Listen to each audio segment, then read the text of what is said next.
And what is up, folks? My name is Doug McCain.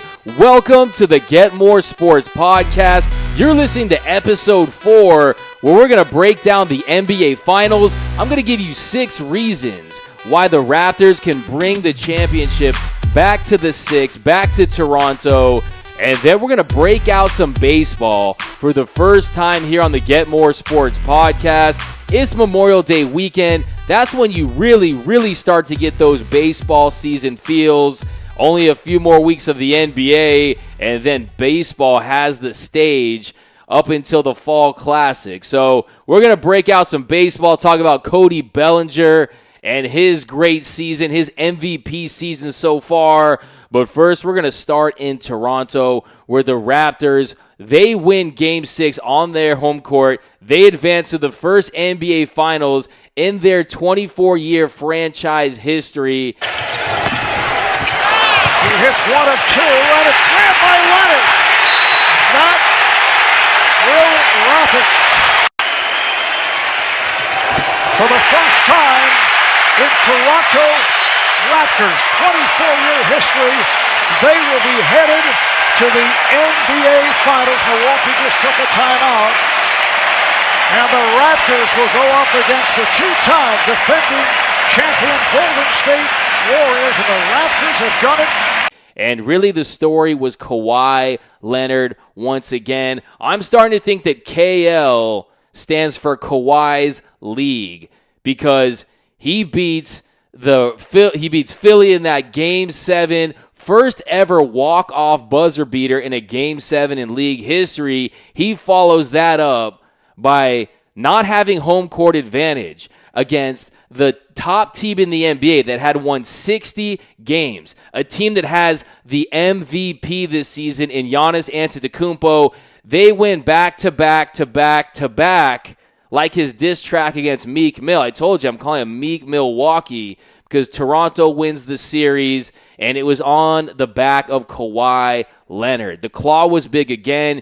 He had 27 points, 17 rebounds, and 7 assists, and he was huge when it counted. With the Raptors trailing 72-58 with 3:46 to play in the third, Leonard scored or assisted on 12 of Toronto's 13 to close the quarter. The only point he was involved in was a free throw by Norman Powell. So I hate the cliche, oh, he wants it more. But when you grab down 17 rebounds in a closeout game, and one of those rebounds is on your own missed free throw in the third quarter, I'm sorry, Kawhi Leonard was on a mission to bring the Raptors to the NBA Finals. So Kawhi Leonard, monster night, and really the Bucks, we talked about it last episode. They're not going to be a team that can beat a Warriors squad, or even now, or obviously a Raptors squad, unless they're able to get more shooting on the perimeter. That includes Giannis developing a little bit of a shot to keep him honest, and that means signing guys that can make shots. Because that first half, the Bucks had the Raptors where they wanted them. They had that 15-point lead, and it looked like we're going to be heading back to Milwaukee for Game 7, but then they got really cold. So Giannis, he went 1 for 3. After that, Middleton hit 2 of 4. Everyone else on Milwaukee, 0 for 9. So you're not hitting threes. You're probably not going to close out games in the NBA in 2019. And the Bucks learned that the hard way. So tough turnaround. You go and play the Warriors, and despite everything the Raptors have shown us, despite having home court advantage, Vegas, the wise guys out in Sin City, they're giving the Warriors a huge advantage. They have the Warriors as heavy favorites. They're at minus 300 heading into the game on Thursday. 538, they give them 59% chance to beat the Warriors. And I'm going to give you my prediction on who I think is going to win in just a second. But before we do that, I just want to say one more thought on Game 6. If you saw after the game, Kawhi Leonard and Giannis they were polar opposites, all right? Kawhi Leonard, and, of course, it's easier when you win, right? But if you just look at this series in general, you got Kawhi Leonard not just answering reporters' questions, something that in years past he's really not liked doing. He's answering them in Mandarin. He's hoping to accomplish there. A win. That's what we go out here and play for, is to get a win. And it's your first time being on camera, especially facing all the Chinese fans, which you don't ready to do. So is there any words you'd like to say to all the fans, especially the way that you play in the Raptors? Ni hao. Thank you. Yes, that's high. 好啦，各位腾讯的观众啊，今天真的是非常。 He's doing it in foreign languages, and after the game, Giannis walked out. He straight up ditched the press conference after he got a question about whether or not this game was going to impact him re-signing with Milwaukee long term. And the Greek Freak, he said, I'm out. He ditched the press conference. It was awkward. Middleton had to finish the question. At this point, sometimes it takes experience. I'm wondering if now that you have some of that experience, if you see more validity to that point, or what you think about that now that you've gone through it.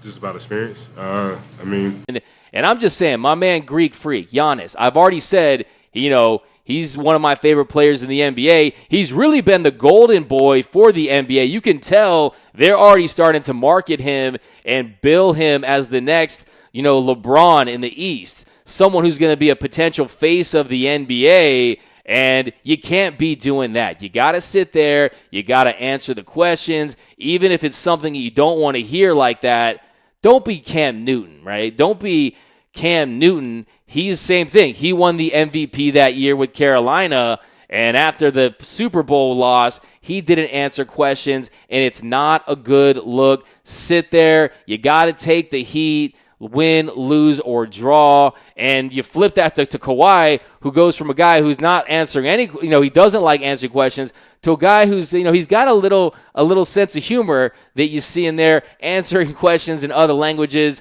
and that's something you'd like to see. So, Greek Freak, a little misstep. Don't let it happen again. You got to own it. But now I'm going to give you guys 6 reasons. So we know Drake, he calls it the 6. By the way, a lot of people asking me, what was up with that sweatshirt with the Kawhi Leonard river? Hey man, you didn't see that above the rim reference? I never did get that right. It's funny what you do pick up though.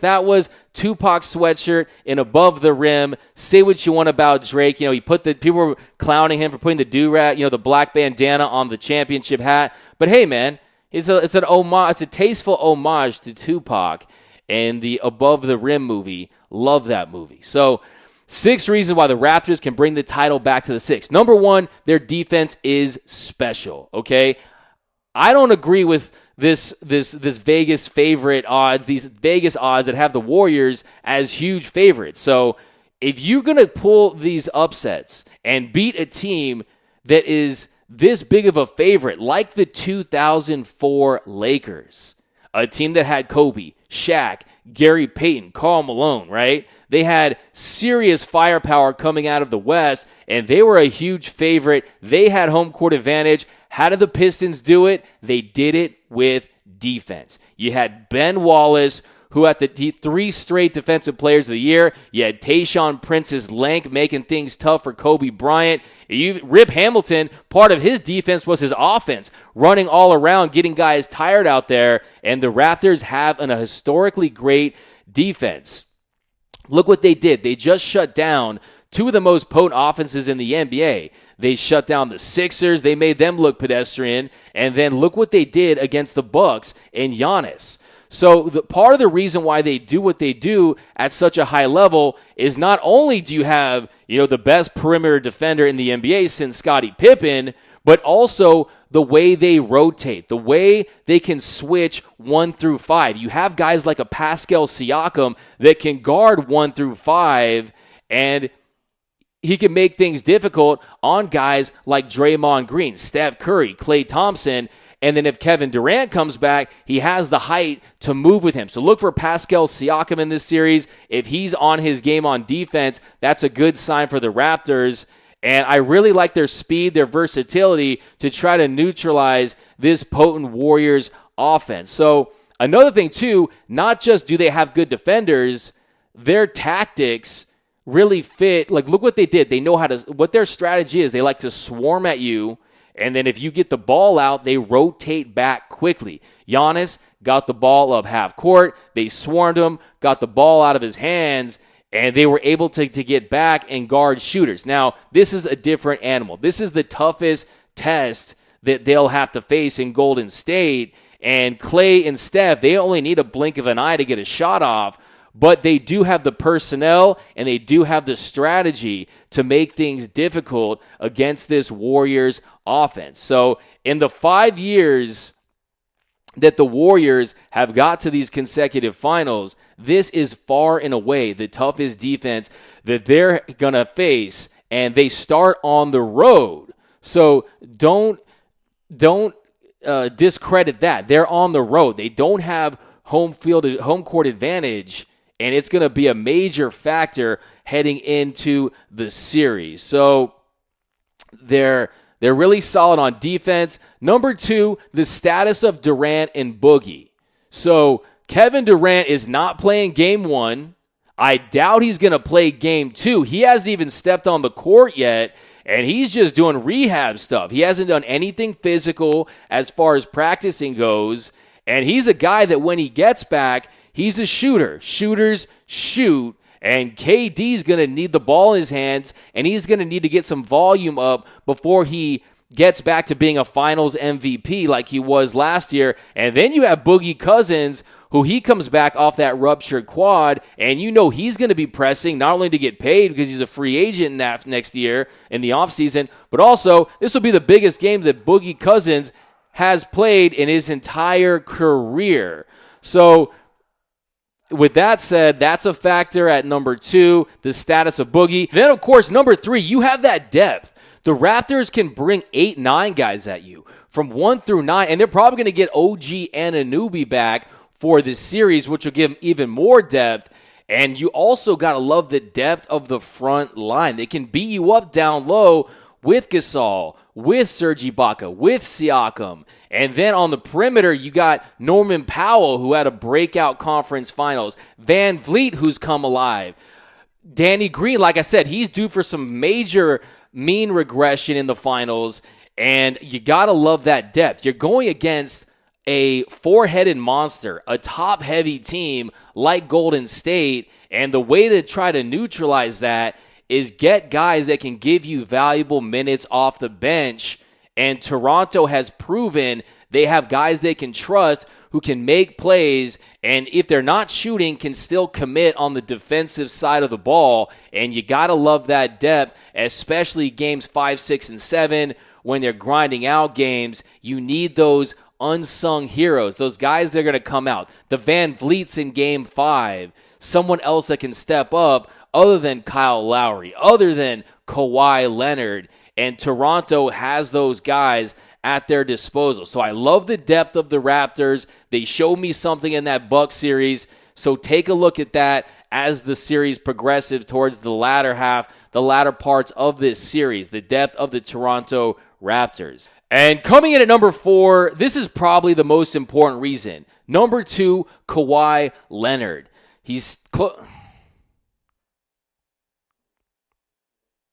And coming in at number 4, this is probably the most important reason, the biggest reason why I think the Raptors have a really good shot to beat the Warriors in the NBA Finals. Number 2, Kawhi Leonard. The claw is closing in on being the best player in this league, and if he's able to do something that LeBron James wasn't, with Kyrie as a sidekick, then you got to give him that title. He's earned it at that point.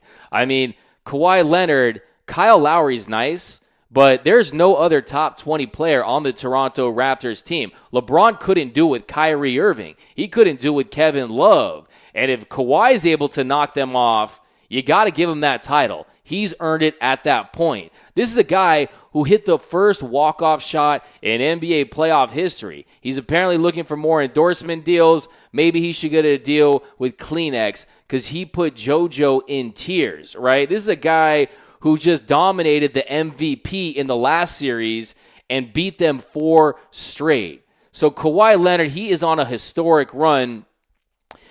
10 times he's scored over 30 points in this postseason. That's an exclusive club. That's an elite club. I'll give you a list of guys who have done that. Kobe Bryant did it in 2010. King James did it in 2012. KD did it in 2014. LeBron did it in 2015, 17, 18, and Kawhi this year. What do all those players have in common?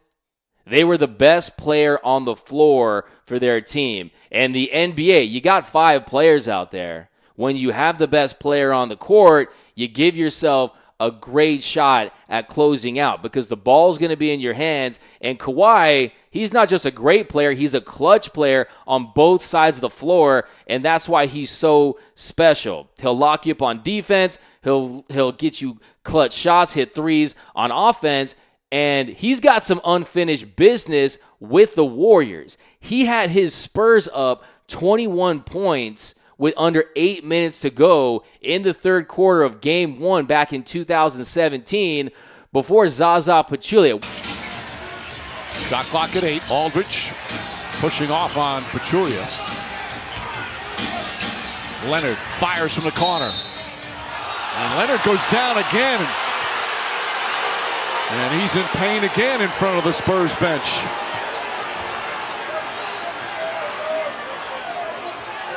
Will Sevening, the longtime athletic trainer for the Spurs, checking on him. The crowd reacting to the replay of that call on the big screen. And Leonard gingerly getting up. Again, that's what they call all the time when you get your feet into the landing space of the shooter. That ankle taking a pounding here in the third quarter, one that was already sore.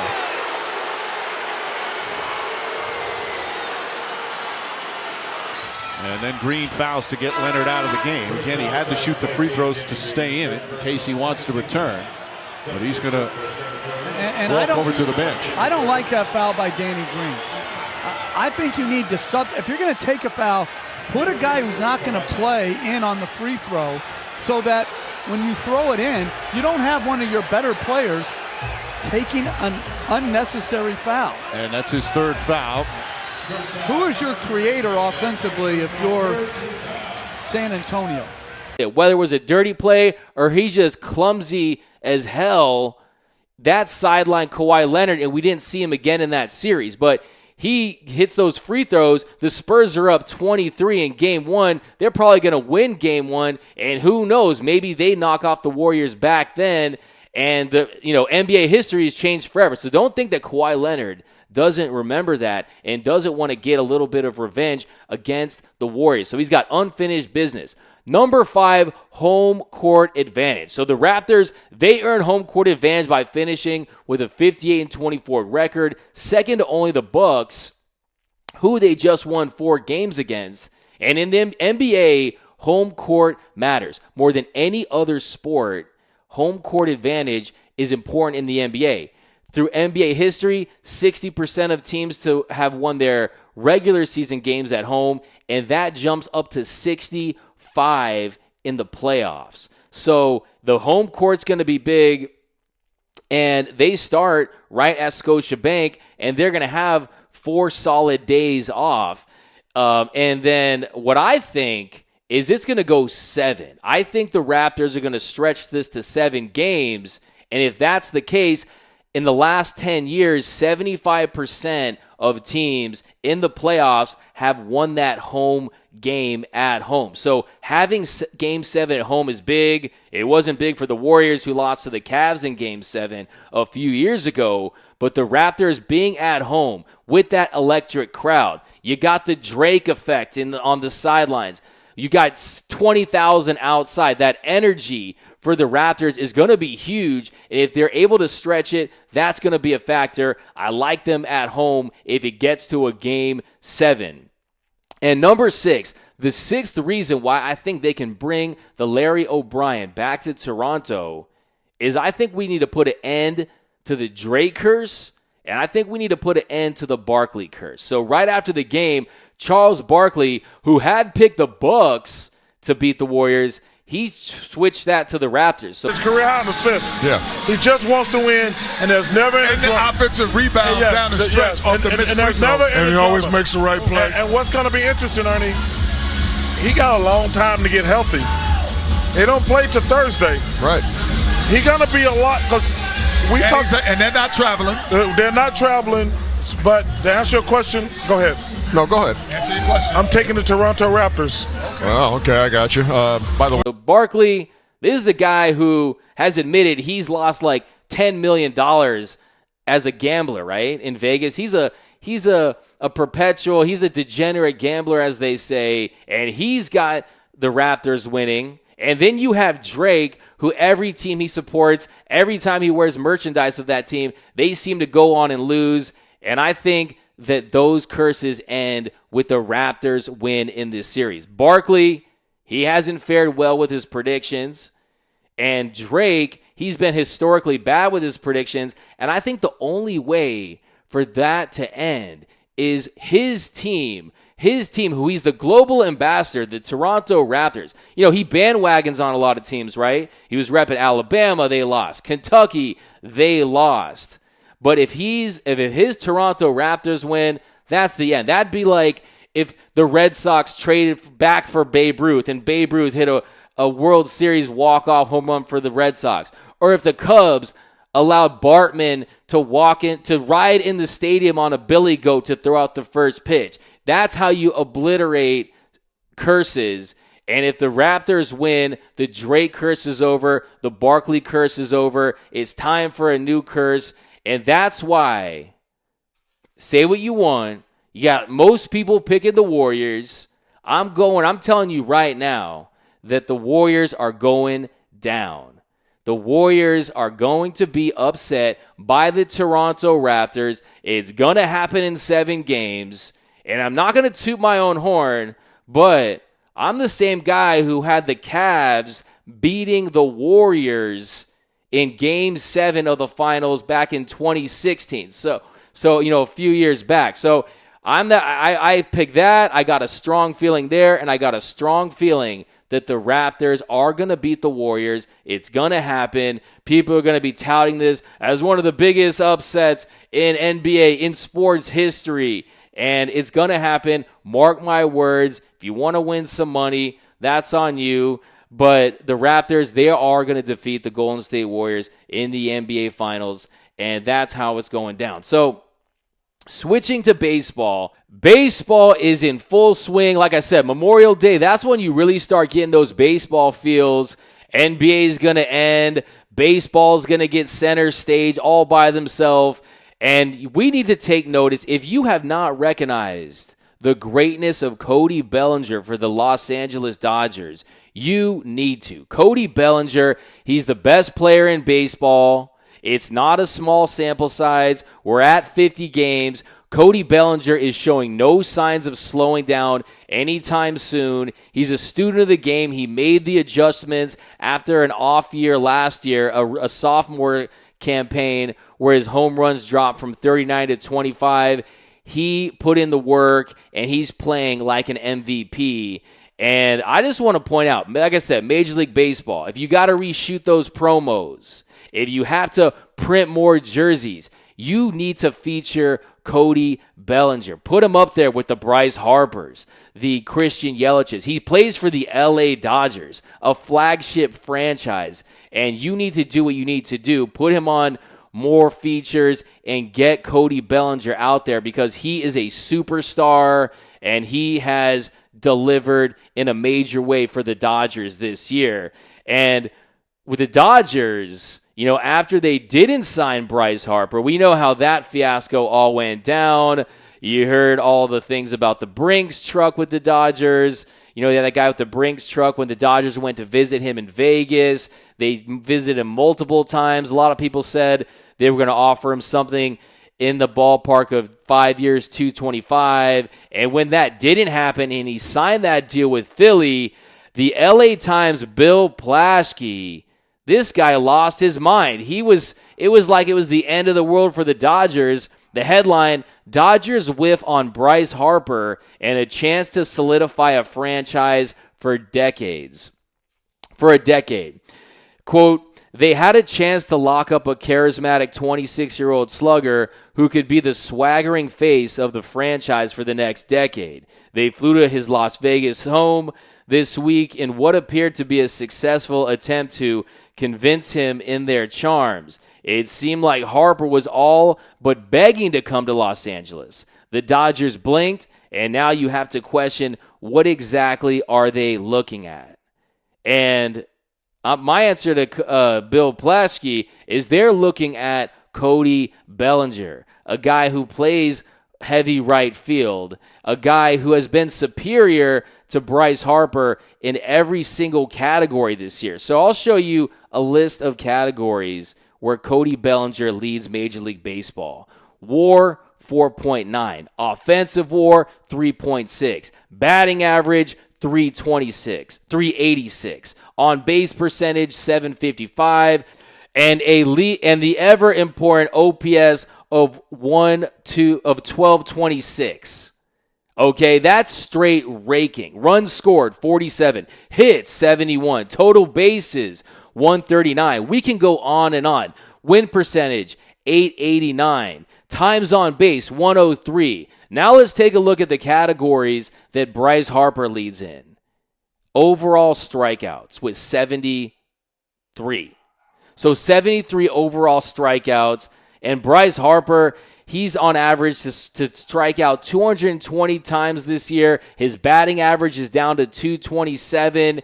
And really it comes down to he just can't hit fastballs. Against power pitchers, he's hitting 108. So he's whiffing against power guys. And Bryce Harper has not delivered. Last year, he slugged 800 against power pitchers, which was fourth amongst 140 qualified players. So Bryce Harper has not delivered. Cody Bellinger has exceeded expectations and has emerged into the best player in baseball. Also, if you look at it too, the defense. Cody Bellinger is a true five-tool player. He's a guy who can beat out infield singles. He's a guy who can get on base just about every way. And on defense, he's got a great arm. He's a plus defender. And his defensive run save, if you look at him, if you compare him, Bryce Harper, right now, last year, he was a minus 26 in defensive run saves. He's a career 3. And Cody Bellinger is superior in there too, where he has a career defensive run save of 23. So not only is he better him at the plate, he's a better defender. And I think Bill Plaschke realizes now what the Dodgers saw in Bellinger. I'm not ready to put Bellinger ahead of Mike Trout, who is still, in my opinion, the best player, the best position player in baseball. I mean, you got to give him credit for the consistency. 7 straight seasons of 900-plus OPS, 4 straight 170 OPS plus, and only 2 out of the 7 seasons where his on-base percentage would dip below 400. So Mike Trout, he doesn't have a lot around him, and Bellinger benefits from having guys like Seager, Justin Turner, guys like now Alex Verdugo, who are much better players surrounding him. And Mike Trout, you just got to feel for the guy. And look at the playoffs. Mike Trout has only appeared in 3 playoff games. Cody Bellinger has already played in 31 playoff games. So that big stage where the lights are bright, where you have those high leverage moments, Cody Bellinger's already done it 31 times. Mike Trout only 3 times. So Cody Bellinger's only 23 years old, and you got to believe that experience will pay dividends later on in his career. He's played in back-to-back World Series, and Mike Trout has only played 3 division games. Not that it matters as far as how great of a player he is. He only bat 83 batting average in those games. So sometimes you're born into baseball royalty like the Los Angeles Dodgers, and sometimes I don't want to call it baseball hell with the Angels, more like baseball purgatory. They just can't get over the hump, and they can't get Mike Trout, the players around him, to have deep postseason success. I know that division is tough,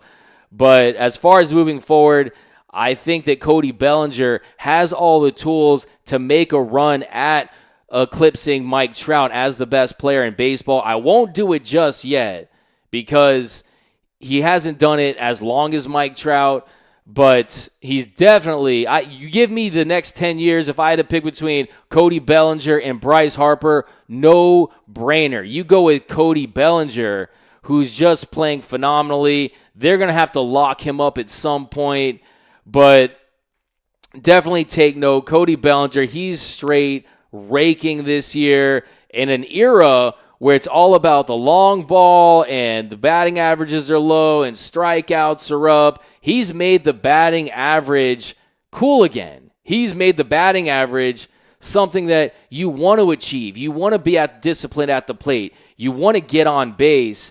And really, Cody Bellinger, I don't think he's a household name just yet. A lot of people know who Cody Bellinger is, don't get me wrong, but look for his career to take off.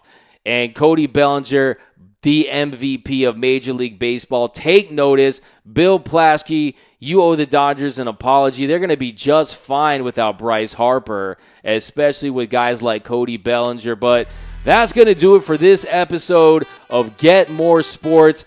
Be sure to check us out Monday, Wednesday, Friday. Follow me on Twitter at DMAC_LA. Hope you're having a great Memorial Day weekend. And for Get More Sports, I'm out.